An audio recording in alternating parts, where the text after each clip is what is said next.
which was attached to a motion filed in court by attorneys for Death Row Records chief Suge Knight. This document reveals that only days after the shooting in Las Vegas of rapper Tupac Shakur last September, cops already had the name of the gang informants say pulled the trigger. It should be emphasized this document is based on the word of informants and does not in itself constitute proof of anything. That must be done in court. However, the Compton police document does contain a startling account of the events that led up to Shakur's killing and a shot-by-shot chronicle of the 5-day bloodbath that followed it, a gang war that apparently left 3 men dead and 10 wounded. Here's the story. This 29-page statement of probable cause offers some intriguing answers. It was written up by Compton police last September and was attached to a motion filed in February by Suge Knight's defense team as part of their attempt to overturn Knight's probation violation. Based largely on information provided to the Compton police by their gang informants, the statement, or affidavit, gives an unverified but considerably detailed account of gang-related activity in Compton before and after the shooting of Tupac Shakur. According to the statement of probable cause, 5 days after Shakur was shot, an informant with special knowledge of the activities of the Bloods, identified in the statement as CRI, or Confidential Reliable Informant Number 3, gave police a sequence of events which suggested that the shooting in Vegas might have been the culmination of a beef that began here at the Lakewood Mall. The informant told Compton police that a man named Trevon Lane, an alleged Death Row affiliate also known as Trey, was at the mall's Foot Locker just behind me in July or August of last year when he was confronted by 7 or 8 members of the Southside Crips. A scuffle ensued, during which Lane's Death Row medallion was taken from him.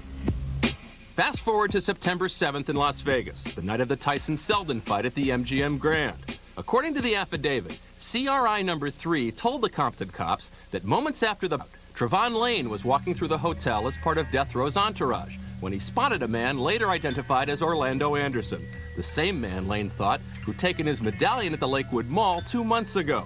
Lane pointed the man out to Shakur. Shakur confronted Anderson with the question, "You from the South?" an apparent reference to the Southside Crips. A melee ensued, captured on tape by MGM Grand surveillance cameras. Little more than an hour later, as a line of Death Row cars snaked its way to a party at Knight's Club 662, a white Cadillac, with California license plates, according to one report, pulled up to the right of Shakur and Knight's vehicle. According to the affidavit, a passenger opened fire with a Glock 40 caliber handgun, grazing Knight and critically wounding Shakur, as members of the Death Row entourage watched from the cars behind Knight's. In the affidavit, the informant is also said to have told Compton police Trevon Lane was heard at 662, declaring that the shooter was the same man who'd been in the melee at the MGM Grand, and that the shooter was, quote, Keefe D's nephew, unquote. According to police, Orlando Anderson is the nephew of the man known as Keefe D. Both are reputed by Compton police to be Southside Crips. Back in Compton on September 9th, the day, according to the affidavit, that another informant noticed a late model white Cadillac being driven into a local auto shop by Orlando Anderson's cousin, 3 separate blood sects convened at Looters Park. The topic of discussion, according to the affidavit, the need to retaliate against the Southside Crips for the attack on Tupac Shakur. Compton police were told by their informant that 5 sites for drive-by shootings were chosen. 3 potential targets were singled out. At 2:58 that afternoon, at this location on East Alondra, one such man, whose name was mentioned to Las Vegas police as someone who might have been riding in the white Cadillac, was shot in the back. The war was on. 2 days later, at 9:05 on the morning of September 11th, Southside Crip Bobby Finch was gunned down on South Mayo. The next day, Vegas police told Compton cops that they'd received calls that Finch had been riding in the white Cadillac. By early morning on the 14th, 5 more people had been shot in what Compton police regard as related assaults.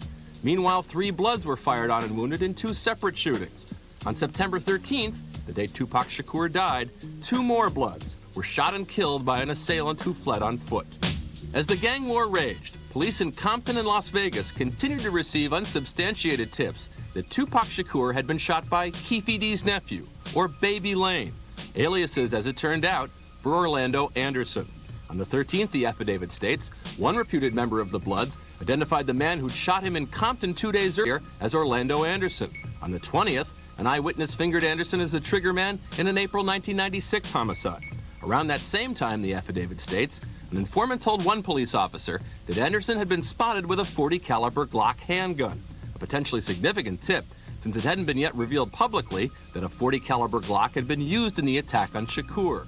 On October 2nd, as part of a gang sweep, Compton police arrested Anderson in connection with that April 1996 homicide, but the DA's office declined to press charges at that time and asked the cops to gather more evidence. Compton police told MTV News that Anderson remains the prime suspect in the April 1996 homicide, and charges are expected to be formally filed imminently. As for Anderson's attorney, he declined to comment on this and any other allegations contained in the affidavit, and says that he's not been informed that his client remains the prime suspect in that April 1996 homicide. He has previously denied that Anderson was in any way involved with the killing of Shakur. While testifying under oath here at Suge Knight's probation hearing, Orlando Anderson invoked the Fifth Amendment when asked if he was a member of the Crips and denied that Knight had assaulted him. Vegas police questioned Anderson briefly back in October, at which point a Vegas cop was quoted as saying Anderson was not a suspect in Shakur's murder. 4 months later, however, Vegas Sergeant Kevin Manning told the Los Angeles Times that Anderson was indeed a suspect in Shakur's killing, but that his department lacked hard evidence against him. Vegas cops said that since the night of the shooting, they have been unable to speak with Trevon Lane, who the affidavit asserts was involved with the scuffle with Anderson at the Lakewood Mall, pointed Anderson out to Shakur at the MGM Grand, and was heard at Club 662 hours after the shooting, IDing Anderson as the shooter. Efforts by MTV News to speak with Trevon Lane were unsuccessful.